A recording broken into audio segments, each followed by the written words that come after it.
이제 16장에 가면은 일곱 대접이 부어집니다. 16장에서 거기는 16장에는 삽경이 없고요. 대개 이제 인 재앙에서 6개 인 후에 7번째 인 이전에 삽경이 있잖아요. 그 삽경이 있었고 나팔도 6개 나팔이 불린 다음에 7번째 나팔이 불리기 전에 삽경이 있었죠.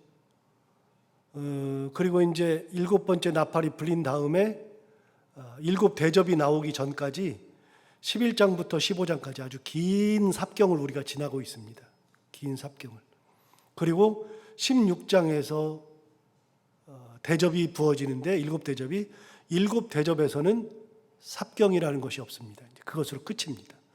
16장에서 7 대접이 부어지는데 7 대접이 부어지기 전에 이제 14장까지 우리가 와 있죠.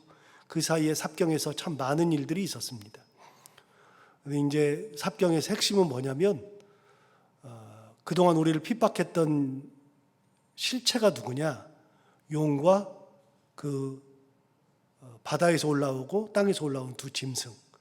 그들이 하나님을 대신하려고 하고 그리고 예수 그리스도를 없애버리고 마리아를 없애고 그럼에도 자기 뜻을 이룰 수 없으니까 하늘에 올라가서 하늘의 전쟁을 일으켰는데 하늘의 전쟁에서도 뜻을 이루지 못하고 땅에 쫓겨나서 땅에서 이거저거 다 안 되니까 예수 그리스도의 후손, 마리아의 후손, 즉 우리들을 핍박하는 거, 순교의 길을 가게 하는 거. 이래서 우리가 그동안 우리 많은 사람들이 이래서 우리가 핍박받고 순교했구나. 알게 되는 실체를 삽경을 통해서 계속 얘기해 주는 거죠. 그래서 당시에 신앙생활하던 사람들은 예수님 때문에 예수님 그 복음을 가지고 있었기 때문에 죽음의 길을 갔죠. 하나님의 계명을 지켰기 때문에 죽음의 길을 갔죠. 내가 하나님의 계명을 지키고 예수님의 복음을 붙들고 있었기 때문에 이 길을 간 거구나. 예수님 대신에 나를 핍박하고 예수님 대신에 나를 죽인 거였구나 라고 하는 것을 이 삽경을 통해서 알게 되는 거죠. 그리고 마지막 그들이 이제 곧 있으면 죽임을 당하는데 그 죽임 당하는 것을 14만 4천 명이 시온산에서 예수님과 함께 서가지고서 거기서 그들이 죽임 당하는 것을 보게 되는 겁니다. 그 장면 중에 3일 동안 했었던 날아가는 천사들, 새 천사가 날아가면서 이런저런 일을 했었죠. 그건 이제 얘기를 쭉 했으니까 넘어가고, 그리고서 이제 오늘 본문이 나오게 된 겁니다.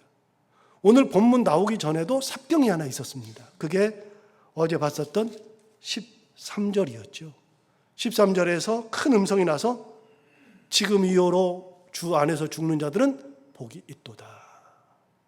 이 이야기를 하면서 성령이 그거에 화답해서 그렇다. 그들이 수고를 그치고 쉬리니 이는 그들의 행한 일이 따름이라. 이 삽경이 조그만 삽경이 들어가 있습니다. 새 천사의 이야기에 화답하는 거죠. 자, 이제는 네 번째 천사가 이제 등장합니다. 네 번째 천사가 등장하기 전에 14절이 나옵니다. 14절과 15절, 16절은 이어져 있습니다. 14절을 볼까요? 또 내가 보니 흰 구름이 있고 구름 위에 인자와 같은 이가 앉으셨다.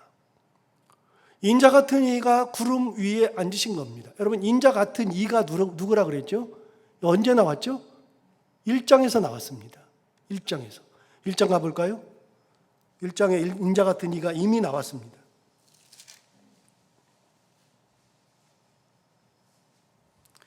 (1장에서) 이제 앞부분은 그냥 넘어가고요. 13절을 보시면 촛대 사이에 인자 같은 이가 나옵니다. 인자 같은 이가 모습이 어떤 모습이냐? 발에 끌리는 옷을 입었다. 가슴에 금띠를 띠었다. 그의 머리와 털의 희기가 흰 양털 같고 눈 같고, 그의 눈은 불꽃 같고, 그의 발은 풀무불에 단련한 빛난 주석 같고, 그의 음성은 많은 물소리와 같고 오른손에 7별이 있고 그의 입에서는 좌우에 날선검이 나오고 그 얼굴은 해가 힘있게 비치는 것 같더라. 이게 인자 같은 이죠. 그런데 요한이 인자 같은 이라고 하는 표현을 쓴 것은 왜 그렇다 그랬죠? 요한은 이 요한계시록이 쓰여질 당시가 언제냐면 AD 95년 데오도시우스 황제 때 95년에 쓰여졌는데 예수님이 돌아가신 것은 AD 33년. 그럼 62년의 차이가 있단 말이죠. 62년의 차이가 있는데 62년 전에 예수님이 돌아가실 때 요한은 예수님의 제자였어요. 그래서 예수님과 3년 동안 동고동락하면서 예수님 모습을 봤죠. 이 땅에서의 예수님은 딱 보면 알아요. 예수님은 이 가슴에다 금 같은 거를 댄 적이 없어요. 발에 끌리는 옷을 입은 적도 없어요. 발이 주석 같지도 않았어요.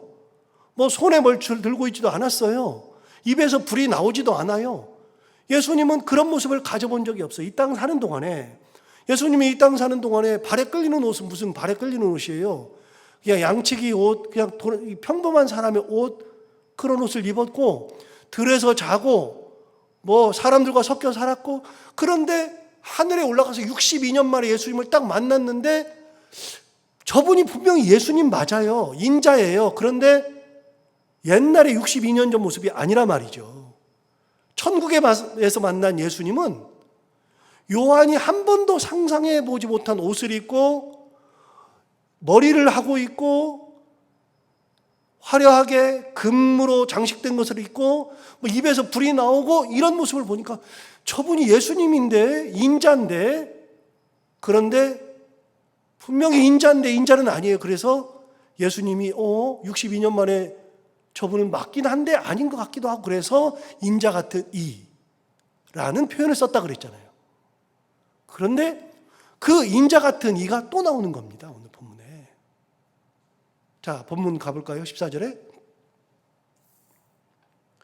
또 내가 보니 흰 구름이 있고 구름 위에 인자 같은 이가 앉으셨어요. 1장에서 만났던 그 인자 같은 이, 그분이 14장에서 다시 나오죠. 다시 나오는데 그분이 어디에 앉아 계셔요? 구름 위에 앉아 계셔요. 아주 신비로운 모습을 하고서 구름 위에 앉아 계시죠. 구름 위에 앉으셨는데 그 머리에는 금 면류관을 쓰셨죠. 그 머리에는 금 면류관을 쓰셨고 오른손에는, 그 손에는 예리한 낫을 가졌어요. 자, 낫을 들었다. 여러분, 낫은 뭐 할 때 써요? 여러분, 낫은 평소에 낫은요 뭐 할 때 써요? 꼴 벨 때 쓰죠. 뭘 정리할 때 쓰죠. 그리고 곡식을 거둘 때도 쓰죠. 낫은 뭔가를 할 때 꼭 써요. 이거를 할 때. 물론 정신 나간 사람은 낫 들고 사람 막 위협할 때도 쓰겠지만 기본적으로 낫은 뭘 벨 때 써요. 추수할 때든지 아니면 풀을 벨 때든지 뭘 벨 때 써요. 그러니까 좋은 쪽에서 추수를 하거나 나쁜 쪽에서는 뭐 나쁜 건 아니지만 그냥 그 가라지를 없애고 꼴을 베버리고 뭐 이런데 낫을 쓴단 말이죠. 그 낫을 쓰는데 예수님의 손에 뭐가 들려 있어요? 낫을 썼어요. 금 면류관을 쓰신, 구름에 앉으셨고 금 면류관을 쓰신 예수님이 손에 낫을 들었다. 뭔가 하려고 하는 걸 느끼죠. 뭘 하겠어요? 낫을 들어서 뭔가를 추수할 거예요. 그게 나오죠. 15절 보세요. 이제 낫을 들고 계신 예수님이 나오죠. 15절에 또 다른 천사가 성전으로부터 나와요. 성전으로부터 나와서 구름 위에 앉으신 이 인자 같은 이를 향하여 큰 음성으로 외쳐 이르되 당신의 낫을 휘둘러 거두소서. 땅에 곡식이 다 익어 거둘 때가 이르렀음이니이다 하니 그랬어요. 천사가 나와서 뭐라 그러냐면 당신의 낫을 휘둘러 거두십시오. 땅에 곡식이 다 익어서 거둘 때가 되었다. 여러분, 예수님이 휘두르는 낫은 뭘 위해서 쓰는 거예요? 곡식을 거둘 때.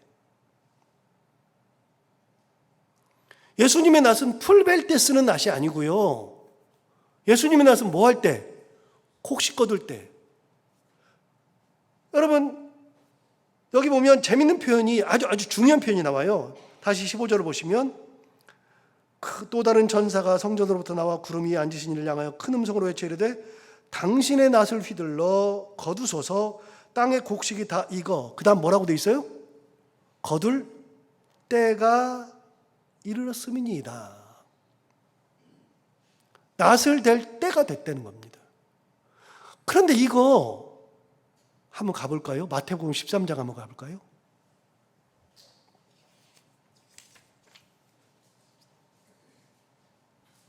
마태복음 13장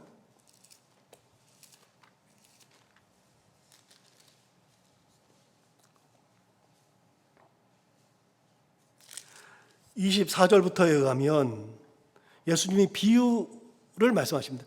여러분 참고로 마태복음 13장은요 전부 다 천국 비유입니다. 이 마태복음 13장 유명한 천국 비유 7가지가 나옵니다. 어쨌든 24절부터 보시면 천국 비유 중에 하나입니다. 예수께서 그들 앞에 또 비유를 들어 이르시되 천국은 좋은 씨를 제 밭에 뿌린 사람과 같으니, 천국은 씨를 뿌리는 것과 똑같대요.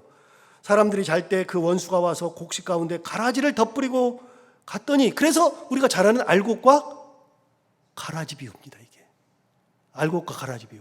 근데 이게 왜 중요하냐면 그 다음 보세요. 26절 싹이 나고 결실할 때에 가라지도 보여요. 27절 집주인의 종들이 와서 말하되 주여 밭에 좋은 씨를 뿌리지 아니하였나이까. 그런데 가라지가 어디서 생겼나이까. 주인이 이르되 원수가 이렇게 하였구나. 종들이 말하되 그러면 우리가 가서 이것을 뽑기를 원하시나이까. 자, 이제부터 중요한 겁니다. 29절 주인이 이르되 가만두라. 가라지를 뽑다가 곡식까지 뽑을까 염려하노라. 그러면서 30절 둘 다 언제까지요? 추수 때까지 함께 자라게 두라. 추수 때에 내가 추수꾼들에게 말하기를 가라지는 먼저 거두어 불사르게 단으로 묶고 곡식은 모아 내 곡간에 넣으라 하리라. 여러분 예수님께서 천국 비유를 말씀하실 때 알곡과 가라지 비유에서 가라지를 뽑아버릴까요? 그랬더니 가라지 뽑다가 곡식도 뽑는다. 그러니까 놔둬라. 때가 되면, 추수 때가 되면 그때는 확실히 드러난다. 여러분 가라지가 이 벼 이삭 자랄 때는, 저는 이제 농사를 잘 모르니까요, 제가 틀린 말 할 수도 있어요. 근데 제가 아는 상식으로는 이게 같이 자라는데 피가 똑같이 보이잖아요. 거의 전문가들 아니면 잘 모르잖아요. 그런데 나중 되면 곡식은요 이렇게 알곡이 달려가지고 이렇게 숙어요. 노랗게 변해가지고. 근데 가라지는 안 그렇거든요. 그러면 구분이 너무나도 쉬워요. 때가 되면. 그러니까 예수님께서 때가 될 때까지 기다려라 이 말씀 하셨는데, 저도 사실은 설교 준비하다가 그때가 이때구나, 이걸 말씀하시는 거구나, 저도 처음 알았습니다. 14장 오늘 본문으로 다시 가볼까요? 15절 보세요. 또 다른 천사가 성전으로부터 나와 구름 위에 앉은 이를 향하여 큰 음성으로 외쳐 이르되 당신의 낫을 휘둘러 거두소서 땅의 곡식이 다 익어. 그 다음 뭐예요? 거둘 때가 되었음이니이다. 때가 된 거예요. 그 때가 된 거예요. 마태복음 13장에서 예수님이 하신 말씀이 이런 거구나. 실제로도 때가 있구나. 곡식을 거둘 때 요한계시록에서도 이야기하죠. 자, 16절 구름 위에 앉으신 이가 낫을 땅에 휘두르매 땅의 곡식이 거두어지니라. 여러분 곡식을 거두는데 예수님이 낫을 썼습니다. 그러면 여러분 다시요, 예수님의 낫은 뭐 하는 데 썼어요? 곡식 거둘 때, 알곡을 거둘 때, 가라지를 거두는 데 쓴 게 아니라 알곡 거둘 때 쓴 거죠. 그럼 여러분 14만 4천 명을 거둘 때 쓰는 낫이에요. 예수님의 낫은 예수님을 위해서 살아간 사람들, 복음을 들고 핍박을 받고 순교한 사람들, 끝까지 예수님을 위해서 살았던 사람을 위해서 드디어 거둘 때가 된 거예요. 곡식을 거둘 때. 예수님의 낫은 곡식 거두는 낫이에요. 자, 그러면 17절 가볼까요? 17절 두 번째 낫이 나옵니다. 또 다른 천사가 하늘에 있는 성전에서 나오는데 역시 예리한 낫을 가졌더라. 예수님도 낫을 가졌는데 천사가 나올 때 천사도 낫을 가졌습니다. 18절, 또 불을 다스리는 다른 천사가 제단으로부터 나와 예리한 낫 가진 자를 향하여 큰 음성으로 불렀어요. 불을 가진 천사가 제단으로부터 나오면서 그러면서 아까 낫을 가졌던, 예리한 낫을 가졌던 천사를 막 불러요. 불러서 큰 음성으로 불러 이르되 내 예리한 낫을 휘둘러 땅에 포도송이를 거두라. 그 포도가 익었느니라 하더라. 이제는 포도송이를 거둘 때가 되었어요. 그런데 여러분, 포도는 좋은 거잖아요. 포도는 좋은 건데, 그런데 여기서 말하는 포도송이를 거두는 거는요, 포도를 거두면 뭐 하느냐? 포도를 먹기도 하지만 중동 지방의 사람들은 포도로 뭘 만들어요? 포도주를 만들죠. 포도주를 만드는 데 쓰죠.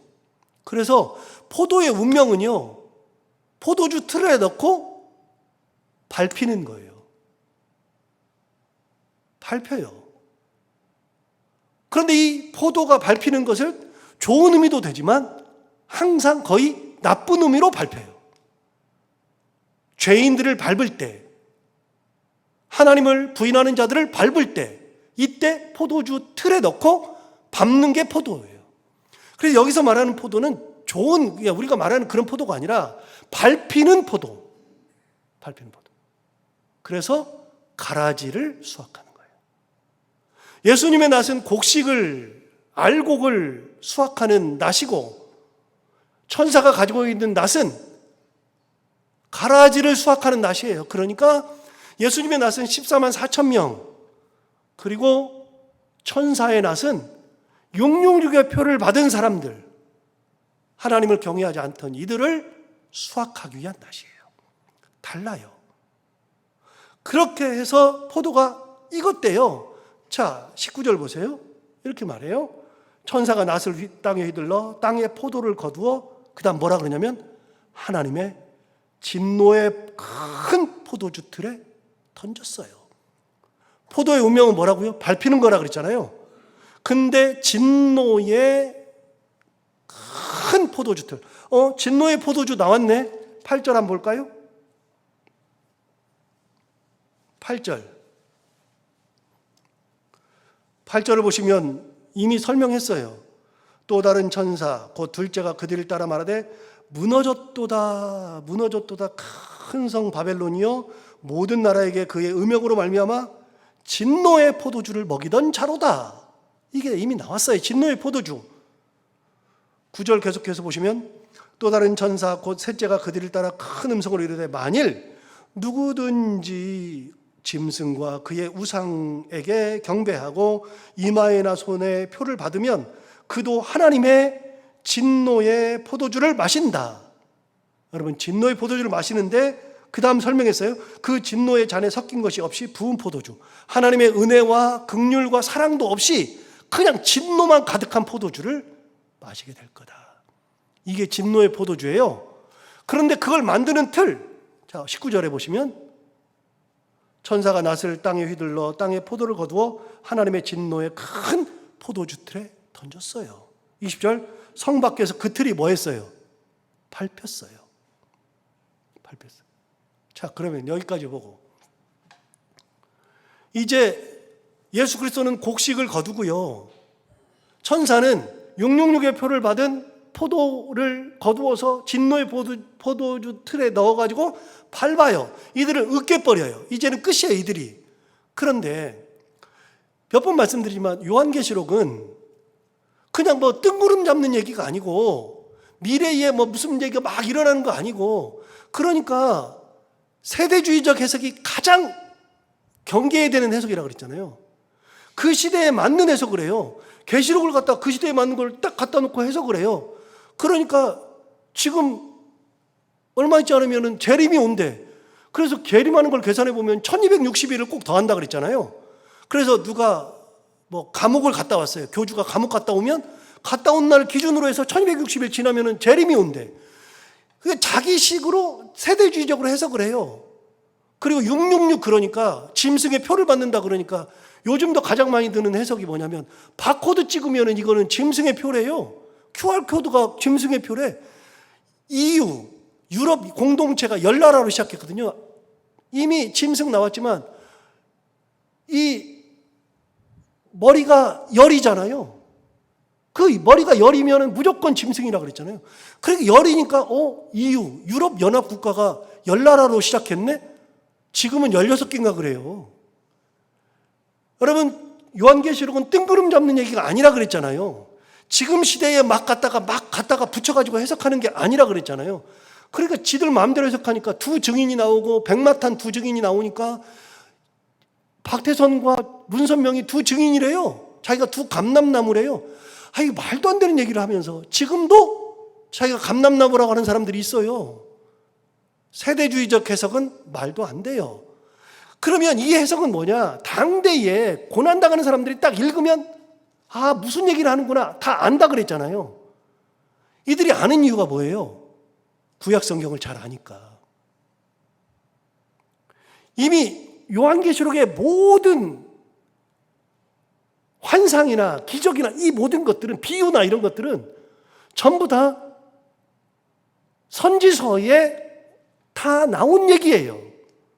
우리는 선지서를 모르니까 해석이 안 되는 거고 선지서 그 어려운 예언서를 구약 성경의 예언서를 해석할 수 있는 사람들은 딱 보면 이게 무슨 말이네 딱 안다 그랬잖아요.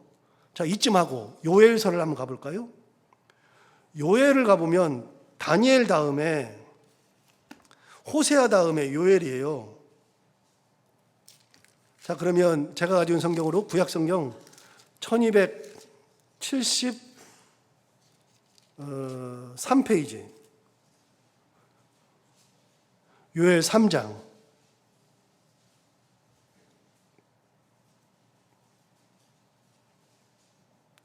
(3장) 13절 요엘 3장 13절에 의하면 너희는 낫을 쓰라 곡식이 이것도다 와서 밟을지어다 포도주 틀이 가득히 차고 포도주 독이 넘치니 그들의 악이 크미로다. 이미 포도주 틀에 밟는 얘기가 요엘에 나와요. 그러니까 어느 날 갑자기 요한계시록 하면서 뜬금없이 포도주 틀이 팍 등장하는 게 아니라 구약 성경에 포도주 틀이라는 게 이미 나와요. 밟히는 포도주. 그래서 낫을 써서 여기 나오잖아요. 13절에 너희는 낫을 쓰라. 이미 나오죠. 낫을 쓰라고요. 낫을 쓰라 곡식이 이것도다 와서 밟을지어다.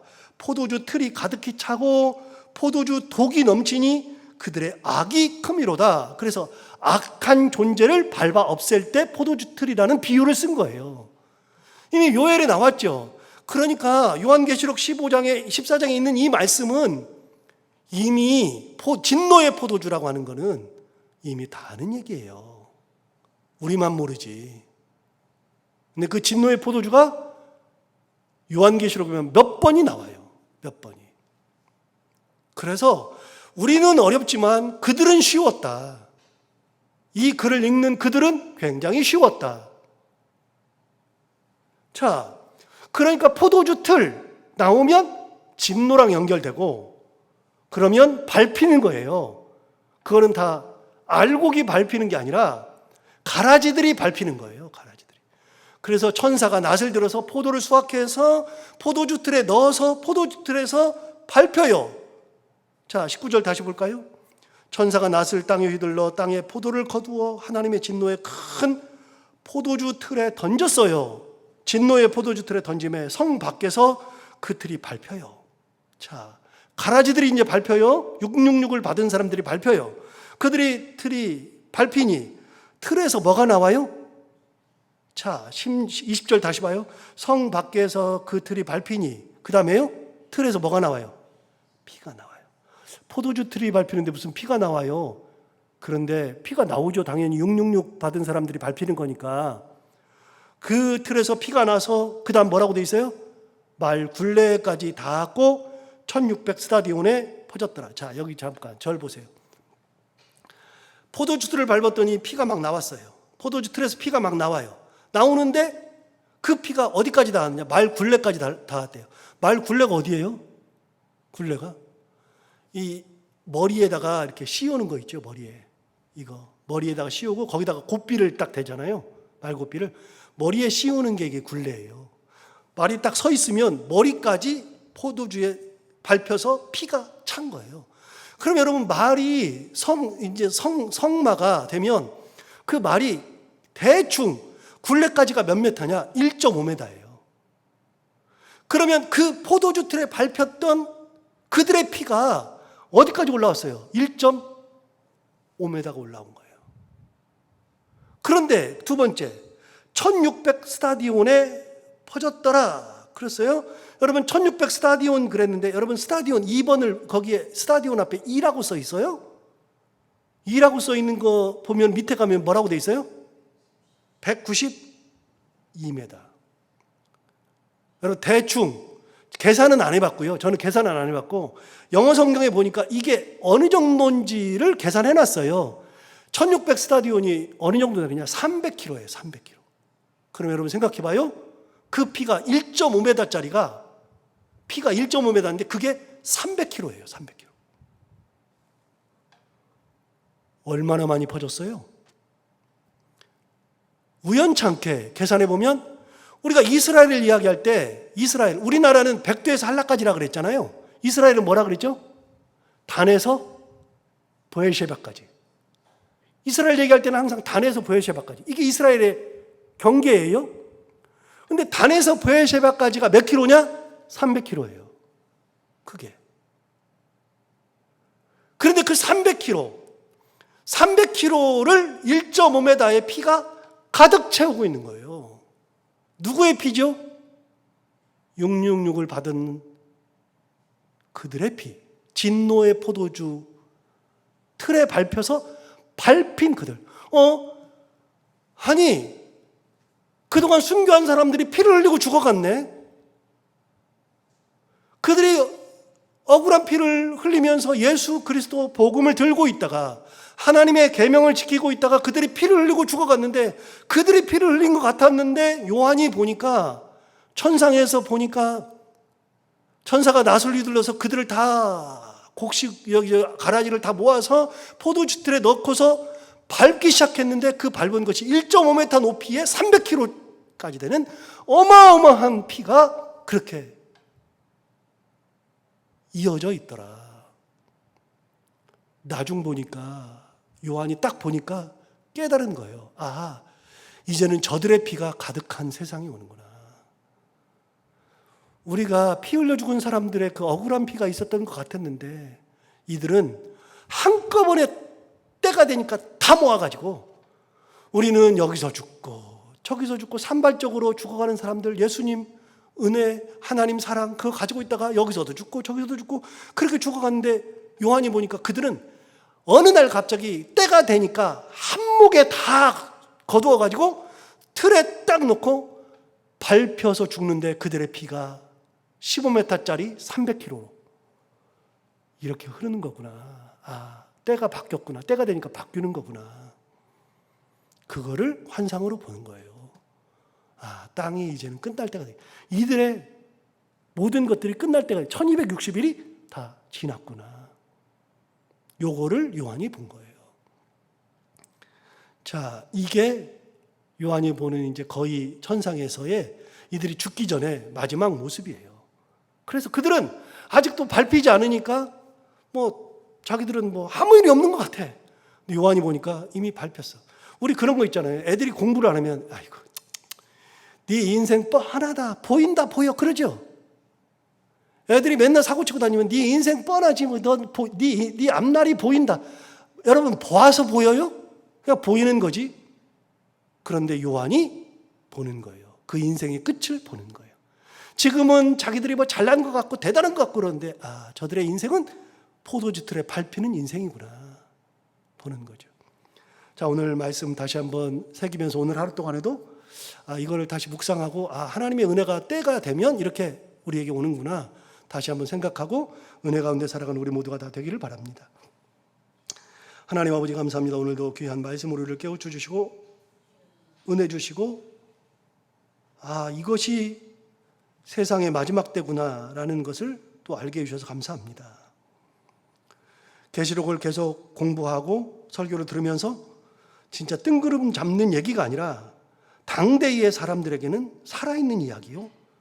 오늘을 사는 우리는 이런 것을 통하여서 예수 그리스도의 복음을 들고 살아간다는 거, 하나님의 계명을 지킨다는 거, 그리고 핍박 가운데에서 살아간다는 것이 어떤 의미가 있는지를 다시 한번 새기게 해주셔서 감사합니다. 하나님 아버지, 우리가 끝까지 곡식으로 살게 하여 주옵시고, 예수님의 추수 때 우리가 예수님의 낫에 의해서 추수되는 참 곡식의 삶을 살게 하여 주옵시고, 끝까지 하나님의 은혜를 붙들고 계명을 지키며 예수 그리스도의 복음 가운데 살아가는 저희들 모두가 다 되게 하여 주옵소서.